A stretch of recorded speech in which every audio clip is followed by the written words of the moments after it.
queridos buscadores, que bom que nós estamos aqui para o 7º encontro da Escola Exemplo Vivo, Palavras que Andam, Ana Camargo. Eu estou muito feliz de estar fazendo esse trabalho. Ele tem tido uma repercussão que eu não esperava, mas pela repercussão e pela possibilidade das minhas palavras chegarem em Roraima, eu estou mais do que feliz e recompensada. Deixa eu explicar a vocês o que é a escola. Cada vez que eu entro, eu preciso dizer que a escola fica no Rio de Janeiro, não é? Ela não é uma escola virtual, ela é uma escola presencial, ela tem um programa. Boa noite, todo mundo. Tem esse programa. Esse programa foi suspenso. Fizemos 2 encontros apenas. Foi suspenso com a pandemia e agora eu tive, depois do desbloqueio que eu fiz do meu preconceito com a live, nós estamos fazendo os encontros para que as palavras não deixem de andar. Bom, e isso vem acontecendo com muitos temas. Nós estamos no 7º. Soube aí o pessoal da Priscila, né, a Priscila Lameira, que faz a minha parte de visual, e Letícia Rigoli, que faz assessoria de organização, já me informaram que fica tudo lá na minha página para vocês pesquisarem quando quiserem, ouvirem esse ou aquele tema. Apenas os 2 primeiros não têm o título. O primeiro é compulsão e o segundo é assédio. Digamos então que esse é o nosso programa, né, que foi interrompido como muitas coisas no Brasil foram interrompidas. A escola faz encontros, faz imersões. Eu estou apontando aqui, mas vocês têm acesso a esse flyer lá no blog e também na página. Então, no meio do ano, nós fazemos um trabalho chamado imersão.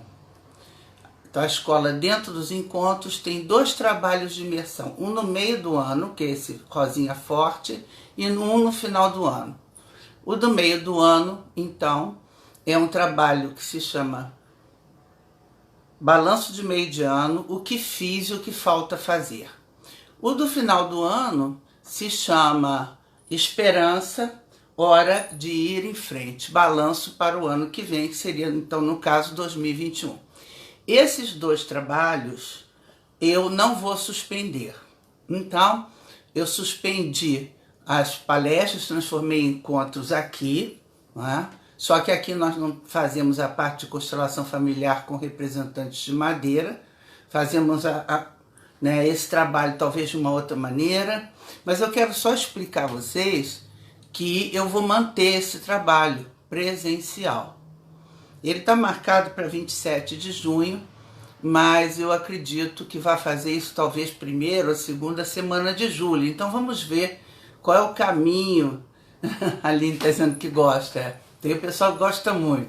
E é porque esse trabalho é um trabalho em silêncio. É imersão porque nós começamos às 10 da manhã e saímos do trabalho às 20, 21 horas, entendeu? É isso.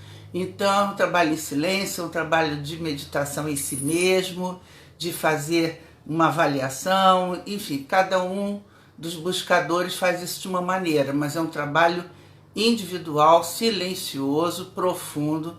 Nós não saímos do auditório, absolutamente. O auditório também é muito confortável. Nós almoçamos lá no auditório e depois do almoço nós descansamos no auditório, dormimos, descansamos, deitamos e depois continuamos. Ou seja, não entra celular, não sai para comer, cada um leva a sua comidinha. Esse é o trabalho da imersão. E como o tema é balanço de meio de ano, o que fiz e o que falta fazer, e a nossa sensação com a pandemia é que deixamos de fazer muitas coisas, não é? Ou nem tudo que nós gostaríamos. Eu acho muito, por isso eu não vou suspender esse tema.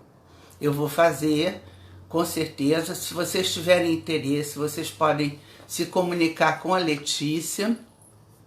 Letícia, você está aí? Você pode dar o telefone da assessoria em organização para o pessoal, porque essa inscrição vai precisar acontecer para que eu possa organizar este grupo. Se bem que, quando eu resolvo fazer um grupo, eu faço com 2, com 3 ou com 4.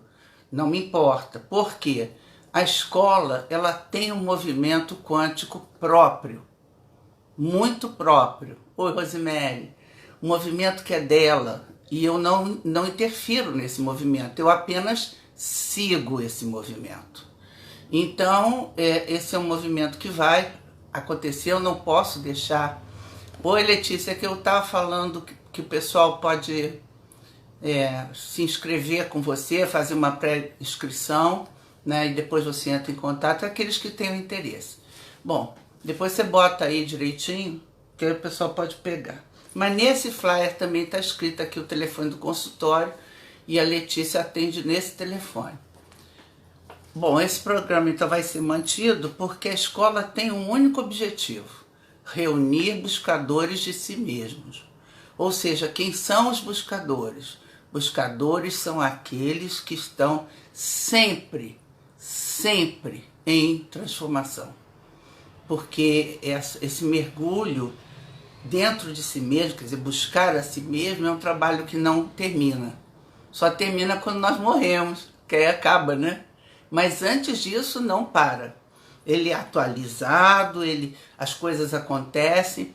E o campo onde nós estamos, na escola, que é esse campo, por isso os temas são atualizados todo início de ano, esses temas ficam repercutindo no campo.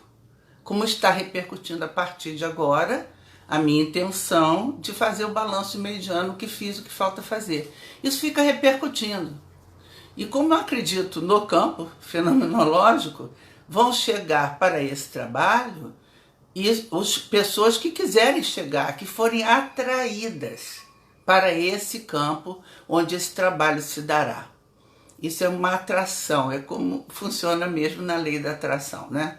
Não é muito a minha pegada, eu não falo muito nisso, mas existe essa disposição que o campo tem e ele fica vibrando e reverberando, e os que são buscadores e que precisam e querem esse trabalho, eles chegam, eles aparecem, ok? Oi, Priscila, tudo bem? Acabei de citar você.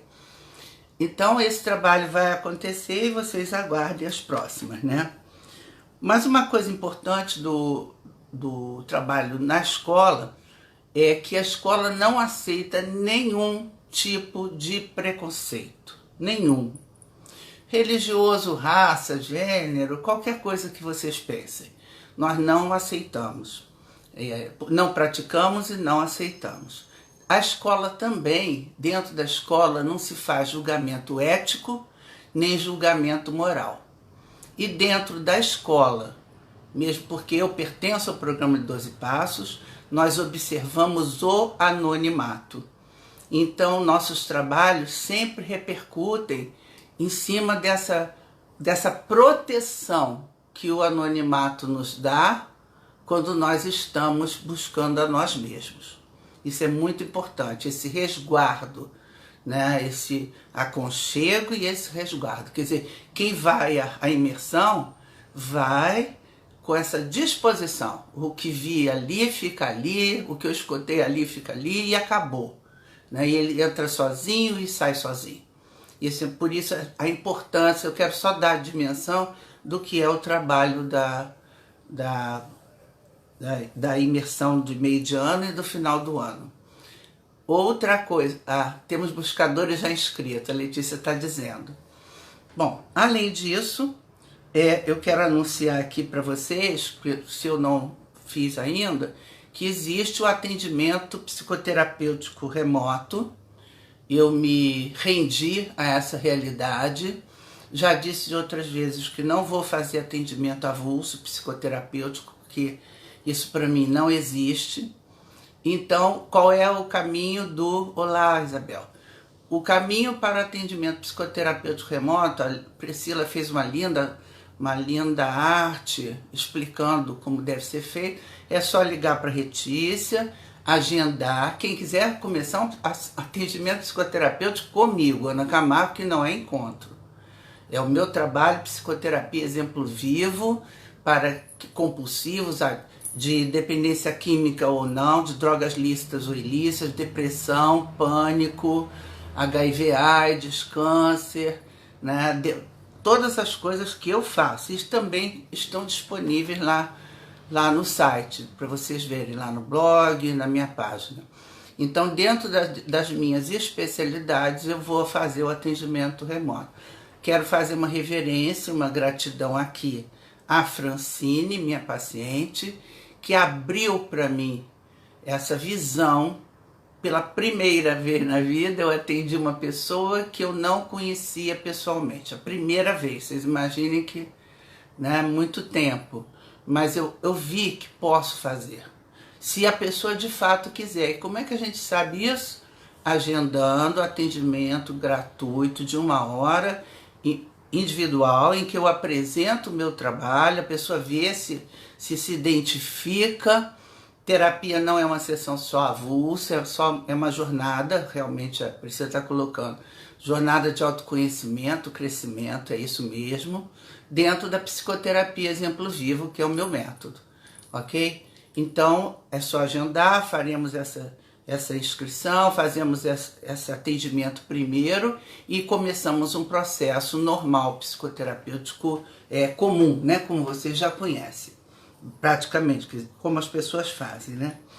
E além disso, a terceira boa notícia, eu estou cheia de notícias hoje, é que a terceira e boa notícia é que eu vou fazer encontros pelo Zoom, não agora, mas vou fazer encontros, não sei com que periodicidade também, estou só compartilhando com vocês, encontros pelo Zoom. Por quê? O objetivo da escola é ter temas, perguntas e respostas, não é? Então, no encontro, eu vou usar todo o meu conhecimento, toda a minha experiência, para temas que venham de vocês para mim. E assim vou responder muitas perguntas e darei as respostas que eu posso dar dentro do meu âmbito. Eu sinto falta aqui nesse trabalho, porque não temos feito perguntas e respostas, embora eu esteja aberta para isso. Se vocês perguntarem, eu respondo. Mas o encontro provavelmente vai ser pela plataforma Zoom. A Priscila está sabendo disso aqui em primeira mão, Letícia também. E eu digo para vocês, vai sair uma mídia linda, como sempre, a Priscila faz lindas mídias, para dizer a vocês como será feito isso, ok? Porque a escola precisa continuar. Nós não temos muita certeza. Hoje um paciente perguntou, Ana, quando é que você vai voltar? Eu disse para ele, não sei. Realmente eu não sei, porque antes eu estava seguindo o Ministério da Saúde. Agora não tem mais Ministério da Saúde para a gente seguir, não é? Então, pensando na segurança de todos, eu estou pensando em fazer isso mais para frente. Então, não sei se 15 de junho, parece que São Paulo fez 15 de junho, então é provável que o Rio de Janeiro, que adora fazer uma imitação, porque não tem gente que esteja estudando isso como... E então o que acontece? Nós vamos voltar quando houver segurança, certo? Seja bem-vinda, Cida Carneiro. Então nós vamos voltar quando houver segurança. Mas eu não vou esticar muito isso, né? Porque o trabalho no site, dentro do consultório, é um trabalho também dentro de um campo muito importante, né? Mas continuarei fazendo normalmente. Inclusive os trabalhos de casal e de família também podem ser feitos aqui pelo atendimento remoto. Quer dizer, uma pessoa que tenha um adicto, que queira tirar uma dúvida, que a família esteja meio perdida, enfim, qualquer tipo de assunto da minha especialidade, não há problema nenhum. Podemos fazer família, porque trabalho com família, casal, enfim. Além disso, a escola faz também os workshops, né?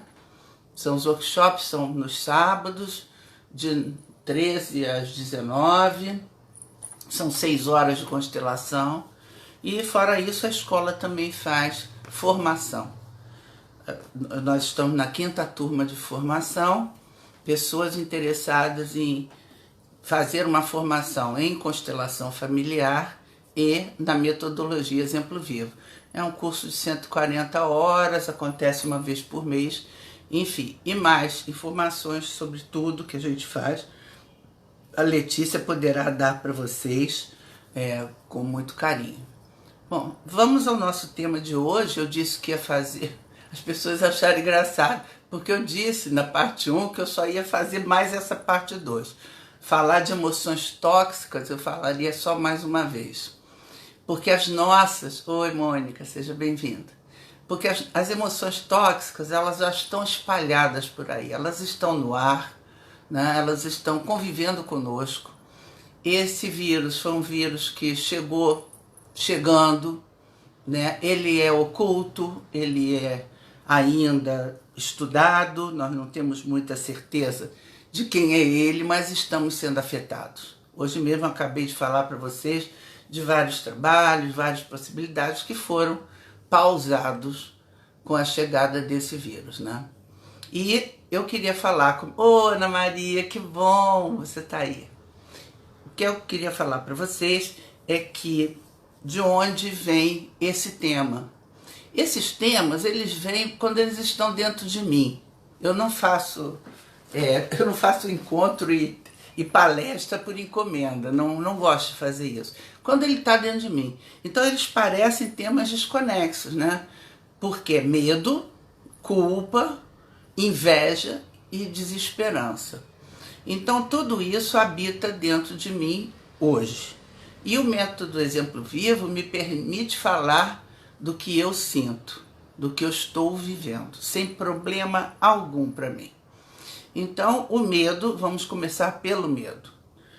O medo, e eu não quero aqui entrar pelo caminho da depressão e do pânico, porque o pânico é uma síndrome, né? Síndrome do pânico já é um estágio avançado do medo.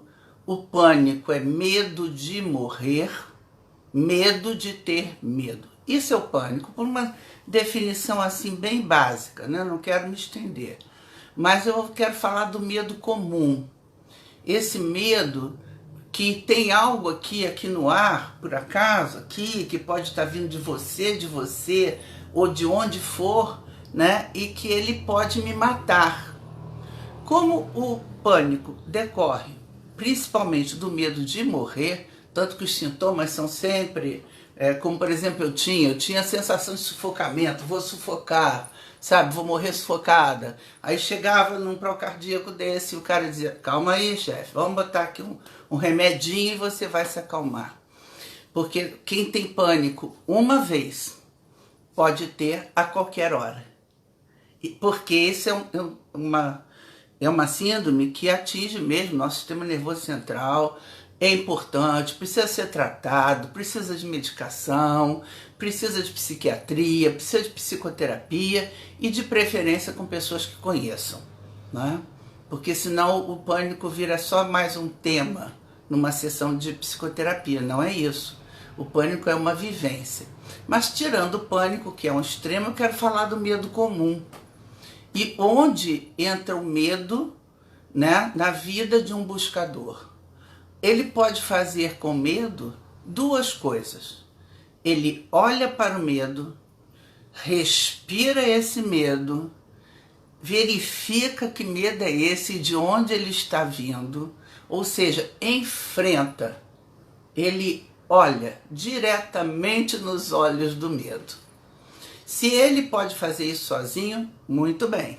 Mas às vezes ele não pode. E é o que está acontecendo, que muitas pessoas se desesperam, porque é muita informação, né? E todas as informações vão só aumentando o medo, vão aumentando o terror, né? Aí tem um presidente aqui que diz que essas informações espalham o pânico. Não, o que espalha o pânico é eu não saber o que eu vou fazer com ele. É não ter uma diretriz de o que eu posso fazer com esse medo, né, dentro do que está se passando aqui no nosso país. Né? Se nós temos teste, não temos, temos vacina, não temos, temos atendimento, não temos. Porque o que gera esse medo descontrolado é eu não ter o que fazer com ele. E ele ser muito maior que eu. Então eu fico aqui embaixo feito um micróbio, uma ameba, né? Com uma ameaça de vírus aqui enlouquecida, e eu não sei se vou ter atendimento médico. Eu não fui testada, não é? Eu não tenho plano de saúde. Enfim, esse terror da não solução. Eu tenho alguns pacientes que estão anotando algumas coisas que eu falo, que a gente usa um caderno lá na nossa terapia. E essa não solução é que exacerba o meu medo. Então, não ter medo de ter medo. Parar, respirar. E uma coisa muito importante aí é ir para o seu próprio valor. O quanto eu dou conta desse medo é uma pergunta simples. Ou eu não dou conta. Eu dou conta sozinha desse medo? Não, eu não dou conta. Ok, vou buscar suporte. É só isso. E porque o medo precisa de soluções. O medo não é para nós ficarmos só ruminando ele a vida inteira e esperar que passe. Então tem gente esperando que passe a pandemia porque aí vai passar o medo. Não vai. Esse medo pandêmico que se instalou dentro de nós vai ficar para sempre. Olha que coisa ruim, né? Porque ainda dizem que vai ter a segunda leva, a terceira leva, a quarta leva, sei lá mais o quê. Mas eu não posso olhar para esse medo e me aterrorizar e ficar sem saída, sem uma solução para mim. Bom, é claro que muitas e muitas pessoas, né, principalmente de níveis socioeconômicos mais baixos e tal, não tem mesmo solução nenhuma. Isso é muito triste, isso é de chorar. Né? Eu sou de um tempo da Revolução de 64, então isso é de chorar de tristeza. Né? Imaginar que agora, olhem o absurdo, a informação que eu tenho, vou passar aqui, né? Aqui não é inquérito de fake news, então vou passar a informação que eu tenho.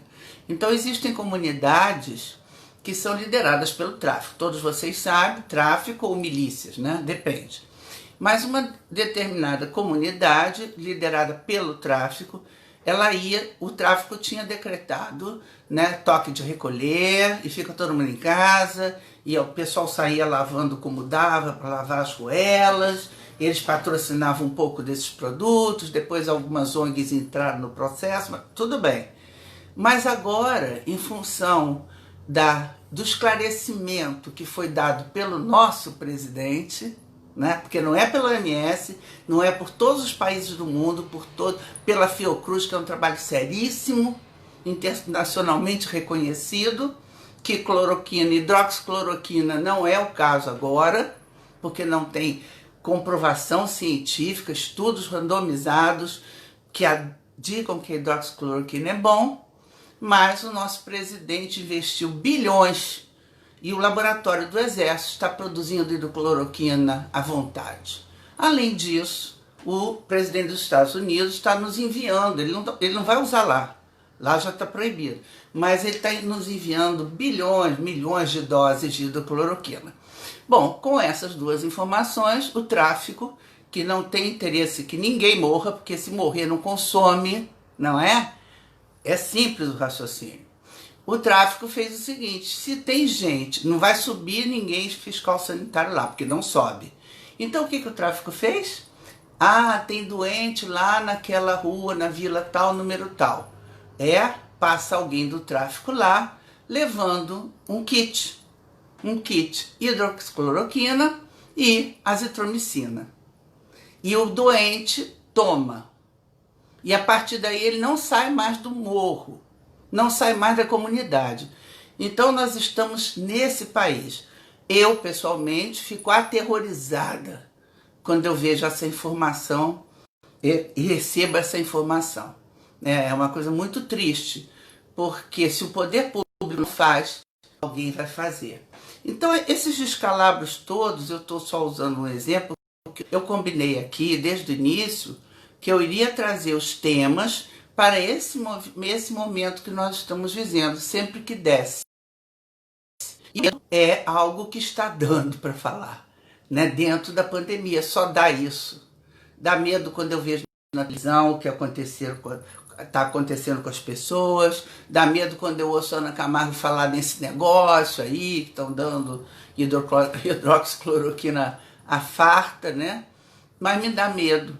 Mas engraçado, porque as pessoas que têm medo, às vezes, elas têm uma reação, né, de enfrentamento de qualquer jeito, né? Então esse enfrentamento, se ele pode ser apoiado por Deus, e Deus vai controlar o que vai acontecer comigo, e assim eu não estou mais disponível para esse maldito desse vírus, eu me entrego a isso. Agora as igrejas estão reabertas, né, pelo nosso prefeito aqui, estou falando do Rio de Janeiro, né? Mas então estão reabertas. A Igreja Católica não aderiu, não vai reabrir, mas talvez outras igrejas reabram. O que, de novo, me dá medo. Por quê? Se eu entro numa igreja que tem 10 mil lugares na avenida suburbana e ela está repleta, digamos que seja metade, 5 mil, aqui na avenida suburbana, essas pessoas vão interagir comigo. Elas trabalham comigo, trabalham no edifício onde eu trabalho, elas cruzam comigo, elas estão no supermercado.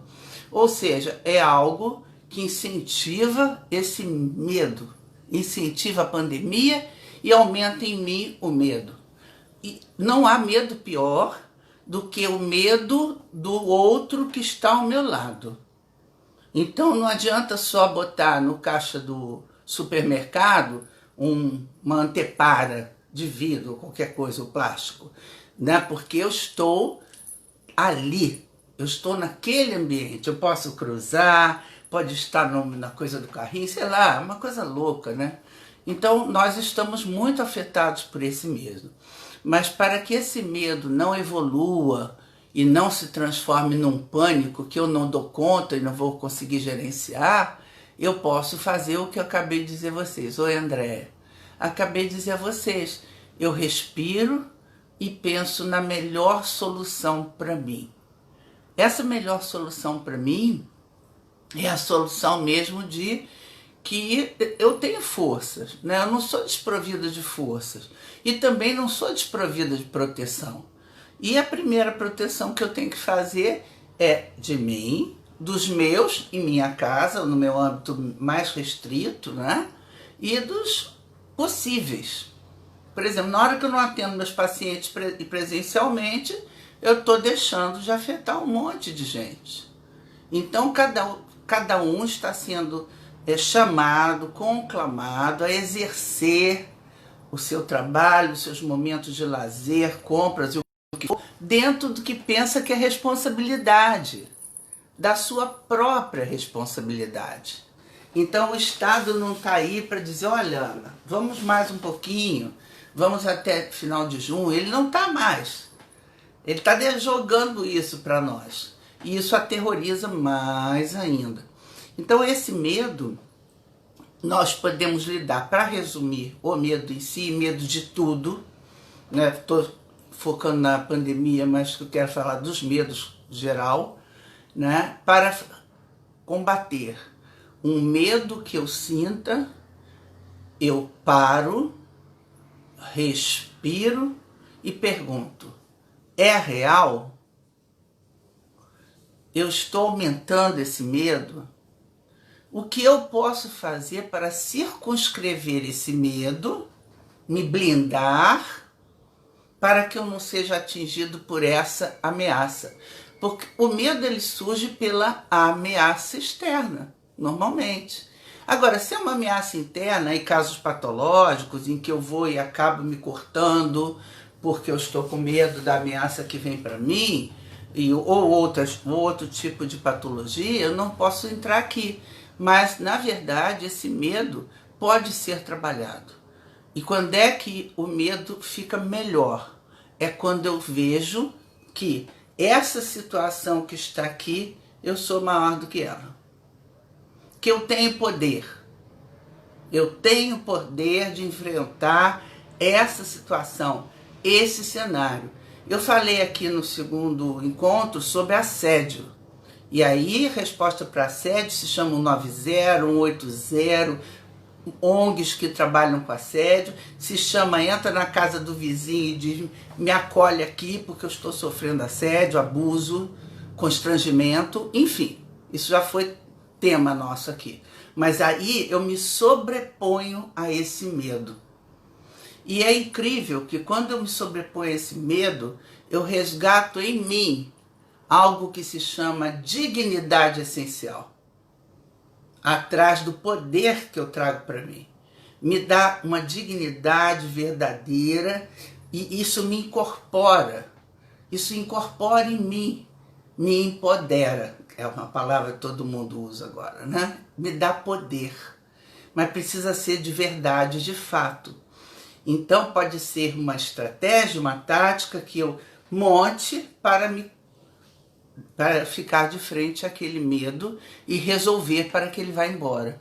Mas repare, existe um medo muito bom, muito interessante, que é o medo que eu tenho de sair do consultório, oi Elísio, de sair do consultório às 10 horas da noite, atravessar a Praça Santos Penha, que aqui no Rio é um lugar ermo, né? Com o computador na mão ou falando no celular.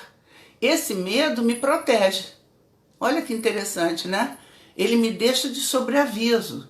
E esse medo dispara em mim a adrenalina, que é um hormônio que diz, olha o perigo, perigo, não é?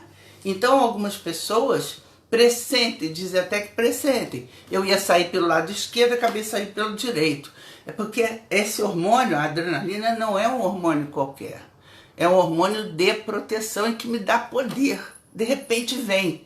É um hormônio, por exemplo, o melhor exemplo que eu tenho para isso é salva-vida e bombeiro, né?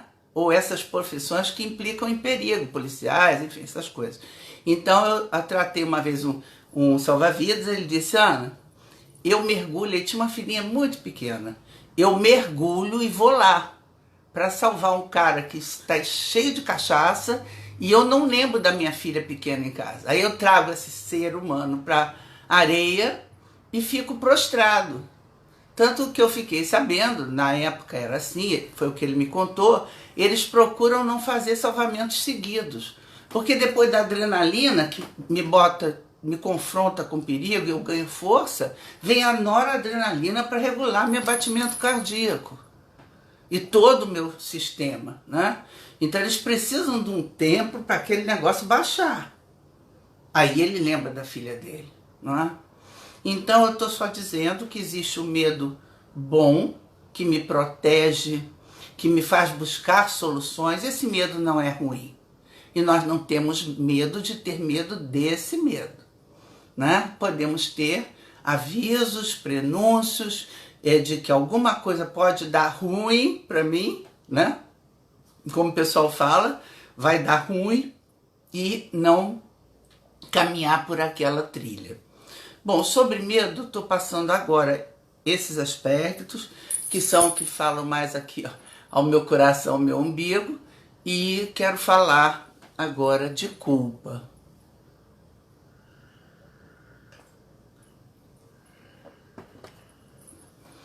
A culpa é um sentimento, é uma emoção que pode ser tóxica. E aí, no nosso caso aqui, o tema é deixando ir, como faz para deixar ir o medo e como faz para deixar ir a culpa, né? Ninguém quer ficar cultivando dentro do seu coração, no seu mental, no seu físico, a culpa. Bom, a culpa é um sentimento interessante porque ele diz pra gente assim, você errou. Você não fez o que você tinha que fazer. Você deveria ter feito. Então a culpa, essa culpa de que eu estou falando, a individual, é algo autorreferenciado. Eu me sinto culpado. Duas formas. Alguém diz que eu sou culpado, essa daí eu posso eliminar, né? Se eu desqualifico a pessoa que está julgando, se eu não penso por que ela está falando isso. Eu tenho várias formas de afastar essa culpa. Me confrontando com a pessoa, culpada de quê? Armar um barraco, não armar... Enfim, essa culpa eu ainda tenho como lidar. Mas existe a culpa que apontada ou não com o dedo para mim, você é culpada, ela faz um estrago aqui dentro. Esse estrago é que nós somos capazes de reverter. Ah, Ana, você está dizendo que é possível reverter uma coisa que eu carrego essa culpa há tantos anos? Sim, eu estou dizendo que é possível reverter. Na hora que eu identificar muito bem de onde vem essa culpa.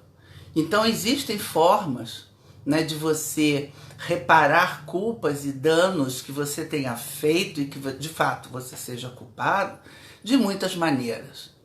Eu já fiz isso com pacientes meus, escrevendo um e-mail para a pessoa que ele tenha prejudicado. E quem é do programa de 12 Passos sabe muito bem, fazer reparação é muito bom, porque é saudável. Aí, com isso, eu elimino a culpa.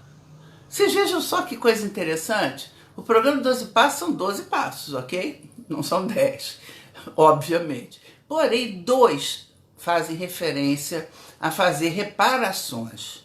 Ou seja, não botar mais na minha mochilinha e sair caminhando aí pela vida com mais culpas, né, pelos erros cometidos. Pessoas a quem tenhamos prejudicado. Eu não vou entrar no programa porque não é meu objetivo aqui. Quero só dizer que essas coisas que de verdade nós somos culpados, nós temos como trabalhar com elas. Gosto muito de trabalhar com elas, a pessoa escrevendo, né, para a pessoa, ou simplesmente, morreu, mas eu escrevo assim mesmo. Eu largo essa coisa pesada, porque sentir culpa não é brincadeira.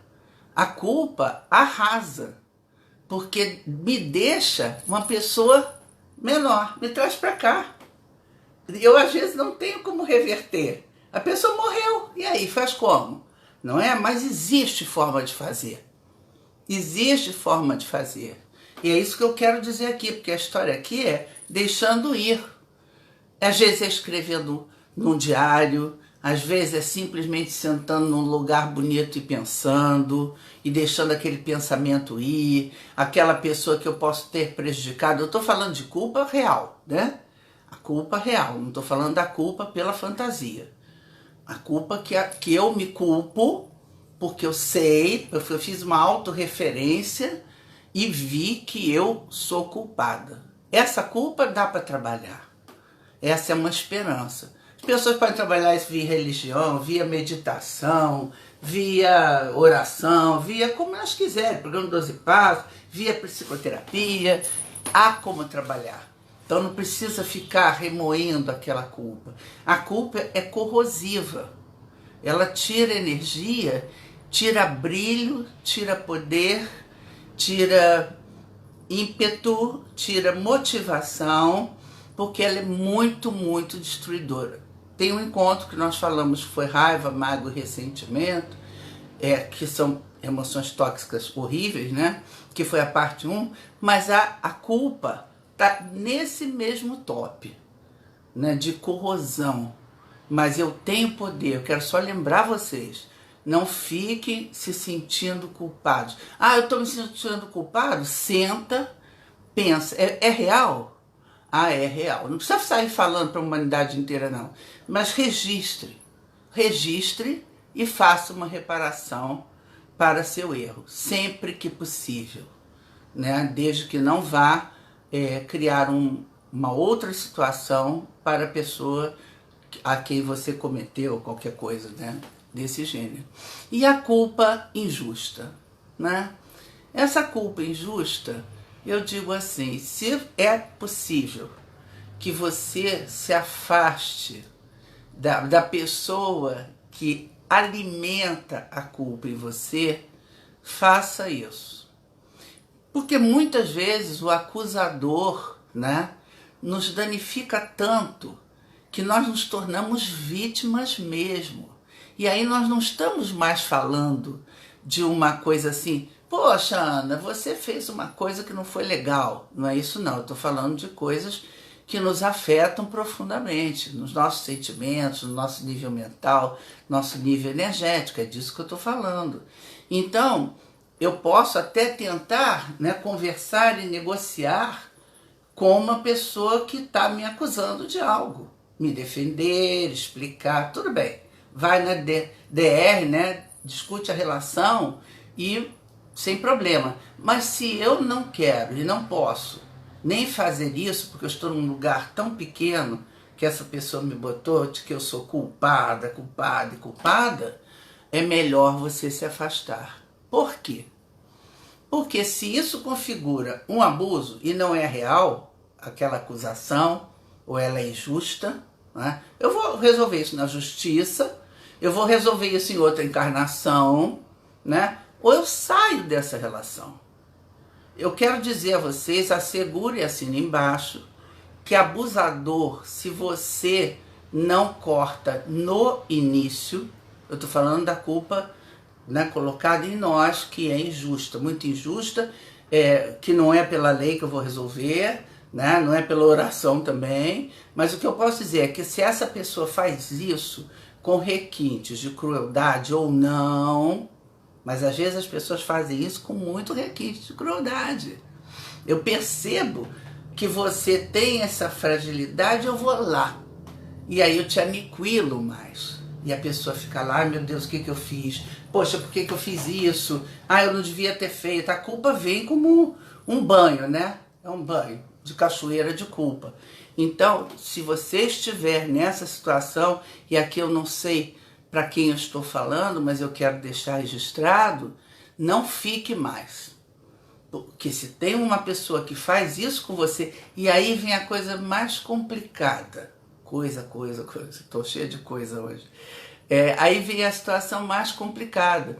Que a maior parte das vezes, isso na minha experiência clínica, estou ressalvando, e não quero generalizar, mas a maior parte das vezes isso acontece na nossa família, no nosso núcleo, na nossa casinha, né? E aí essas acusações que repercutem dentro de mim, elas são avassaladoras. Ana, você está dizendo que aí eu deveria me afastar da minha mãe, porque ela sempre me culpa disso, daquilo outro?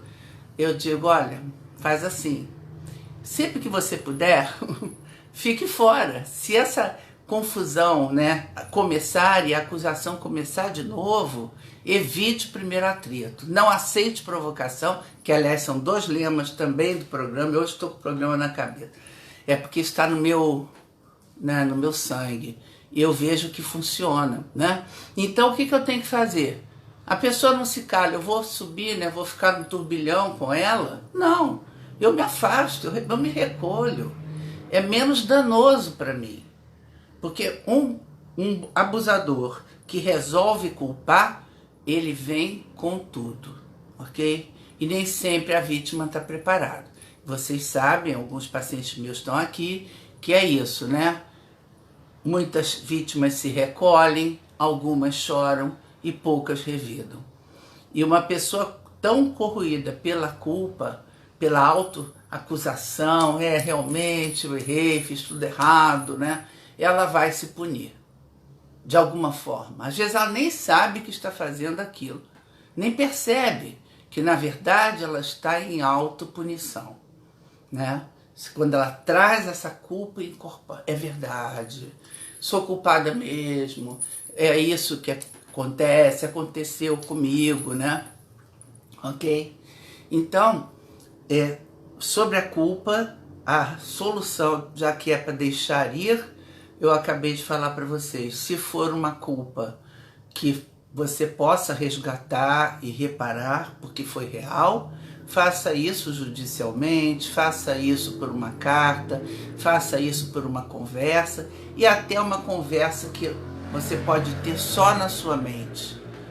E isso tem uma repercussão espiritual muito boa, né? Não no sentido do espírito que vai ouvir, mas seu. Funciona como um bálsamo. Se é uma culpa que é acusatória, né, que vem por uma acusação do cenário, né, de uma pessoa, evite a primeira crise, evite o primeiro atrito, não aceite a provocação e, se for demasiado, se poupa, né? Se poupa, porque a culpa tem muito poder corrosivo, ok? Bom, estamos falando de culpa, agora vamos falar de inveja.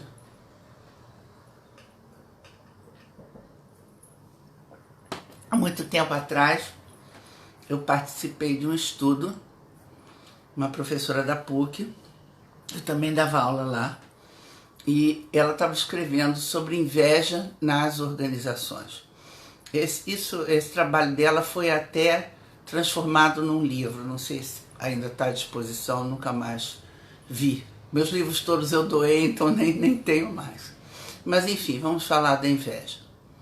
Tem dois, engraçado, sempre tem os dois lados da mesma moeda, né? Nesses sentimentos que eu estou falando. O medo que é bom, o medo que é ruim. O medo que toca você para frente ou te protege, e o medo, né, que te resguarda, e o medo que você precisa se livrar dele. A culpa, mesmíssima coisa, né? E agora, a inveja também. Então, se nós olharmos para a inveja como um pecado capital, eu não vou por esse caminho, né?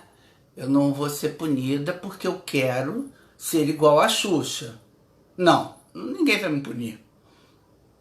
Só eu mesma, né? Porque se eu boto a minha inveja num patamar, né? O meu anseio, a minha meta, a minha estratégia num patamar que eu já sei que eu não vou alcançar, porque eu não vou ser loura, linda, rica, etc., famosa, né? Então eu consigo lidar. Essa inveja pode ser muito transformadora. Se a inveja está em cima, a palavra é que é muito feia, né? Nós ficamos com essas palavras assim, as palavras feias. Eu não vou falar que eu tenho inveja do outro. Como não? Eu tenho que falar para mim, eu estou com inveja sim. Se a inveja é proporcional, né, ao meu esforço para atingir aquilo que o outro tem, essa inveja para mim é ótima. Ela vai me motivar, ela vai me levar para aquele lugar. Eu vou querer ser muito aquilo, né? Vou querer chegar naquele ponto. Mas se aquela inveja é desse tipo, poxa vida, né? A Mary está dizendo que inventaram a inveja branca. Não, não inventaram não, Mary. Ela existe, não é? Eu não sei se chama de inveja branca, porque aqui, sabe, terminologia eu tô fora. Mas eu quero dizer que existe essa inveja que é ótima.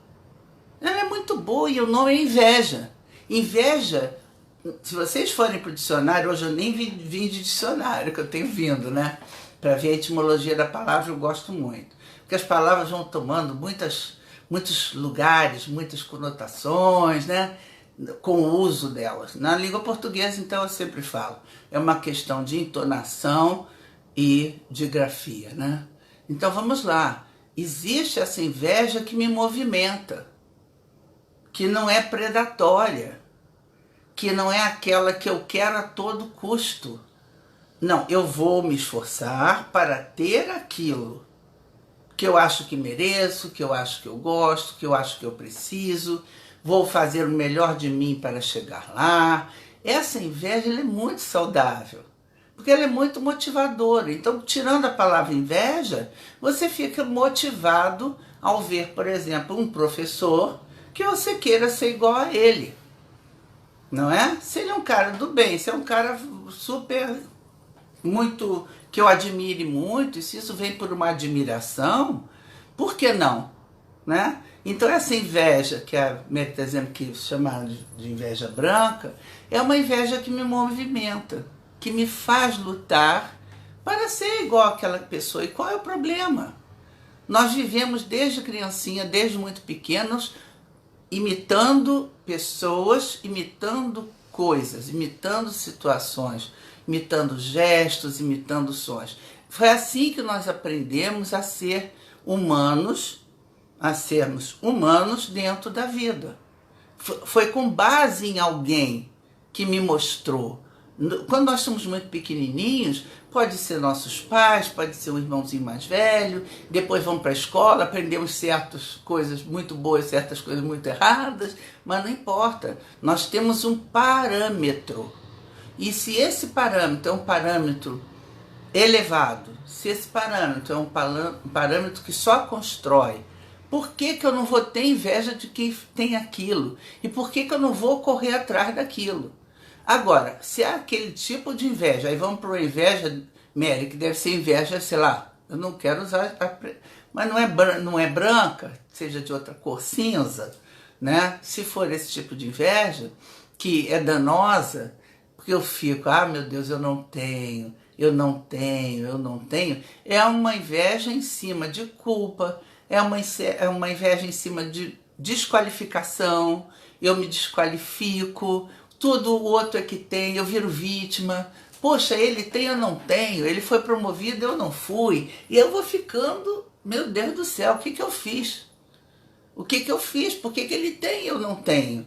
Não se trata disso, se trata de você olhar, eu estou com inveja de fulano, eu tenho pessoas que eu invejo muito, eu tenho pessoas que eu invejo realmente. Pois é, eu não queria usar, o Dá está dizendo, o termo branco é só velho racismo brasileiro para designar como bom. Exatamente, por isso que eu não queria fazer o contraponto, né, o Dá, não queria chamar de preto, não é? Porque traz esse mesmo racismo dentro da coisa. Mas enfim, é isso que você está falando mesmo, né? É coisa boa, o bom, o branco é bom, é da paz, né? Está relacionado a pomba branca e coisas assim, né? E o negro é ruim, é mais difícil, é pesado. A cor, tô falando da própria cor mesmo. Mas enfim, então vamos lá para nossa inveja, né? Que eu não gosto muito de catalogar, eu falo do meu jeito, não falo do jeito que, sei lá, estão falando por aí, não dá. Porque é muita falação, todo mundo sabe muita coisa. E eu só sei a parte que me compete, que eu vivi e eu conheço. Mas enfim, a inveja boa é aquela, então, que me autopromove, que me leva a ter vontade de ser, até para um dia chegar para essa pessoa e dizer, gente, olha, eu me inspirei em você, eu queria ser como você e agora eu consegui, né? Agora eu consegui. Foi seu exemplo que me trouxe até aqui. Como eu tenho uma metodologia chamada exemplo vivo, eu não quero ser o exemplo no paradigma do perfeito. Eu quero ser um exemplo do perfeito e do imperfeito, não é? Mas me trouxe até aqui, o que me trouxe até aqui? Meu conhecimento, minha experiência, enfim, o meu amor pelas pessoas que eu atendo, amor pela minha vida, enfim, muitas coisas me trouxeram até aqui, as constelações me trouxeram, muitas coisas. Mas enfim, eu quero dizer que quando você tem o seu ídolo, por exemplo, nessa pegada de ídolo, né? Quantas pessoas foram, né, muito movimentadas, se miraram no seu ídolo e foram atrás do ídolo até conseguir ser igual ou melhor do que o ídolo, né? Isso acontece, isso é mítico, é mitológico. Eu vou para o melhor, né? Porque eu quero ser melhor. Então eu quero só dizer que a inveja, quando ela tem atrás disso, ser melhor, fazer melhor, buscar o melhor. E tem umas frases que eu gosto de dizer, né? Eu mereço o melhor. Se o melhor é ser como fulano, ah, claro que por que eu não vou imitar? Por que eu não vou me mirar nessa pessoa que já faz o que eu adoraria fazer como ela faz? Por que eu não vou até perguntar a ela, me diz aí, como é que faz? E ela vai e me responde, ela me ensina, né? Então essa inveja boa, ela pode se tornar um aprendizado vastíssimo, né? Pode colorir a minha vida, porque me movimenta. Agora, a inveja que me deixa com a cara na lama, porque eu fico ali, eu não tenho, eu não tenho, né? Essa é uma inveja que sempre que você esbarrar, porque nós às vezes vamos para essa inveja, né? Eu quero inalcançável, por exemplo. Essa inveja se torna uma inveja ruim. Agora eu quero inalcançável, quero ser igual a Xuxa no Camargo. Pera, presta atenção, você não vai ser. E se essa inveja tomar conta do meu ser, como é que eu vou fazer? Eu não tenho essa chance mais, não é? Não tenho. Mas se eu tiver alguma chance de ser um pouco melhor que eu sou agora, porque me inspiro numa pessoa qualquer, né? Tem uma pessoa falando uma coisa interessante aqui. Eu não estou entendendo o nome, talvez seja um pseudônimo, né? Mas boa noite, Ana. Eu tenho vários ídolos. Eu pergunto, assisto vídeo de quem admiro? Claro, óbvio, né? E mais importante que assistir os vídeos de quem você admira é pegar desses vídeos tudo que você admira neles e incorporar para você, acrescentar. É exatamente como eu estou falando, né? Eu acrescento em mim aquilo que eu vi no vídeo. Hoje, então, nós temos uma possibilidade, tem mais live por minuto do que qualquer outra coisa. Você já foi minha paciente? Tá bom, querida. Então, o que acontece? Eu trago para mim o que tem de melhor naquela live, né? Então, no outro dia, minha filha estava aqui com uma live que era, né, sabe, exercício físico, eu não sou muito boa nisso. E aí eu fui lá tentar fazer. Olha, eu fiquei morrendo de inveja, né? Todo mundo bem magro, todo mundo bem malhado e sarado. E essa não vai ser a minha realidade. Eu posso até me mirar, né? Me entusiasmar com o que eu estou vendo. Mas vamos para o banho da realidade. Aquilo ali não é para mim. Então eu não posso ficar frustrada porque não tenho. Porque, na verdade, nunca terei daquela forma, né? Talvez seja suficiente fazer a bicicleta que fica aqui no meu quarto, né? Talvez seja o meu limite, mas não serei aquela pessoa que está fazendo aquilo ali, infelizmente. Então não adianta ficar aqui remoendo, poxa, eu não consigo fazer isso. Por que eu não consigo? Por que eu não dou conta? Porque você sabe o que acontece com isso? Eu faço assim, eu caio. Meu tônus baixa, né? Minha autoestima baixa, tudo baixa, né? Então a inveja, assim, ela é muito danosa, porque ela fala da minha incompetência. Não vou conseguir ser igual àquela pessoa. Ai, meu Deus. Não, eu sou do jeitinho que eu sou. Deve ter algum valor para mim, não é? Então, quando eu boto o meu parâmetro de onde eu quero chegar muito alto, eu muitas vezes não consigo mesmo. E aí foi um erro de avaliação meu. Eu invejei aquilo, mas eu não dei conta de chegar até lá, né? Então, inveja é um tema muito bom, muito interessante. Talvez seja um tema que eu vá repetir naqueles encontros que serão de 2 horas, com perguntas e respostas, que eu prefiro mais, né, do que só falar. Mas eu me comprometi a deixar ir algumas emoções tóxicas. E vamos falar para a última, que é a desesperança. Eu trabalho muito com pessoas sem esperança, porque trabalho com pessoas que podem estar aqui no fio da vida e da morte, né? Câncer, vocês sabem, eu tive 4 e trabalho com câncer, né? Com a depressão, com o pânico, né? São coisas que me lembram muito que eu posso morrer, né? Drogas, lícitas ou não, enfim, suicidas e outras coisas, né? Então, quando você olha para isso, você vê que a pior coisa é você estar no fundo do poço, né? Que, aliás, o fundo do poço é ótimo. Quando eu olho para o que me trouxe ao fundo do poço e saio com segurança e risco zero, fundo do poço sem problema, não preciso ter medo. É aquela história, não preciso ter medo. Eu vou dar conta, eu posso ter suporte ou não, eu vou dar conta.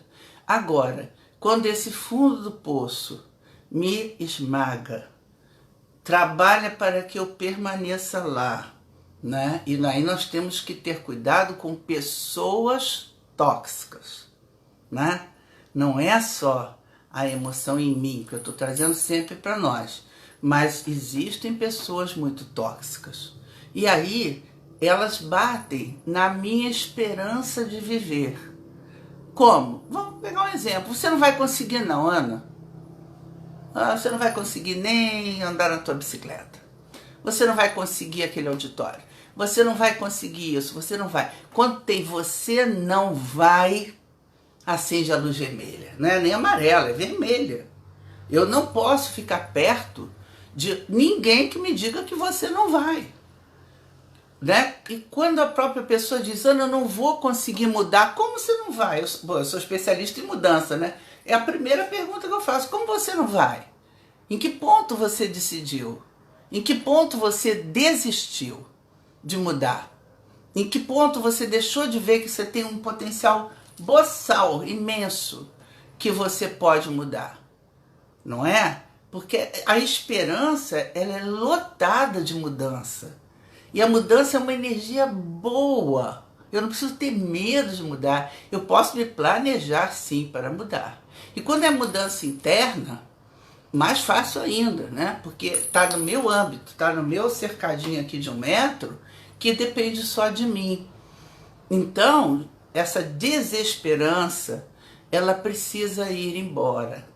Ela é muito nefasta, né? Porque ela tira o meu próprio impulso. Ela diz que eu não tenho competência, que eu não vou conseguir. Se isso eu digo para mim, e se for uma outra pessoa que diz isso para você, cara, sarta. Eu gosto muito dessa expressão psicoterapêutica, sarta fora. Ninguém pode dizer para ninguém que não vai conseguir. Vai conseguir sim, porque está dentro da minha vontade de me modificar, de modificar a situação. E eu não estou dizendo mete o pé na porta, não estou dizendo isso. Às vezes essa mudança precisa ser organizada e planejada, mas se ela precisar ser feita, tem que ser feita. Porque senão eu vou ficar na desesperança, eu vou ficar na inveja, o fulano, né, conseguiu, eu não consigo. Como não? Né? Conheço, tenho pacientes, né, que se liberaram de tanta droga, de anos, 30 anos de droga, porque eles simplesmente resolveram que iam querer. Vamos fazer, vamos. Aí fazemos. Não estou dizendo que é fácil, eu estou dizendo que é possível. É possível, e eu gosto muito de falar da adicção, da droga lícita, da ilícita, porque é possível me liberar da codependência, da relação com o outro, da nosa. Eu posso me liberar de comer chocolate, quando a comida é um gatilho para mim, para as minhas faltas, para as minhas doenças, né? Então, eu posso me liberar de muita coisa. E principalmente no amor, eu posso me liberar do tóxico. Que às vezes, como eu voltei a dizer, essas palavras negativas, se nós formos olhar para a vida de um indivíduo, embora eu não trabalhe assim, a gente pega do passado e traz para agora, para fazer diferente amanhã, que amanhã é sexta-feira, tem que sair diferente, que a gente quer fazer diferente, mas eu preciso registrar que naquela infância daquela pessoa, ela foi desqualificada. Ela era que não ia conseguir. Ela não ia conseguir aquela prova, não conseguia aprender direito, crianças que não conseguem aprender direito, qual é? E aquilo vem à tarja, né? Eu não atendo criança normalmente, mas eu tive alguns pacientes, filhos de pacientes que me pediram para atender. Eu não posso aceitar botar numa criança uma tarja TDAH. Não, eu já tive vários, trabalho com TDAH, mas tem pessoas que tem a tarja, né? Tem paciente adulto que é TDAH desde criancinha, né? Desde criancinha TDAH, e carrega essa cruz e esse peso, por exemplo, de ser TDAH. Essa pessoa tem esperança de se modificar? Muitas vezes não, mas ela pode se modificar sim. Há o que fazer, não existe. E aí eu quero dizer para vocês, né, que o único limite que nós temos é a morte. Verdade. Mas não só a morte física. Essa está clara para a gente que existe. E é limitadora, porque acabou, acabou. Agora, a morte emocional, a morte mental, a morte espiritual, porque eu não tenho mais fé em nada, não é? A morte energética, a morte moral. A morte moral, então, mata, que é uma beleza. E na nossa vivência familiar, muitas vezes essa morte moral acontece em casa. E é tipo assim, você não vai dar conta mesmo, né? E aí você pega um paciente adulto que ouviu isso, né? Eu costumo dizer que esse paciente, a família pegou uma panelinha do Ziraldo e botou na cabeça da pessoa que ele é um menino maluquinho, né? Mas não é. Ele não é. Ele nunca foi. Mas ficou aquele registro. Não vai conseguir, não vai, não vai, não vai. E a gente ser comparado a alguém é muito ruim, né? E isso muitas vezes acontece pela comparação entre irmãos. Seu irmão consegue, você não consegue.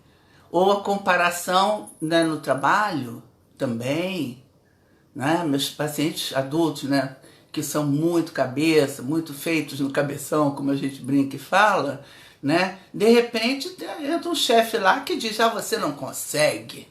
Como não consegue? Não é? Então eu não posso ser, não podem me impor, né?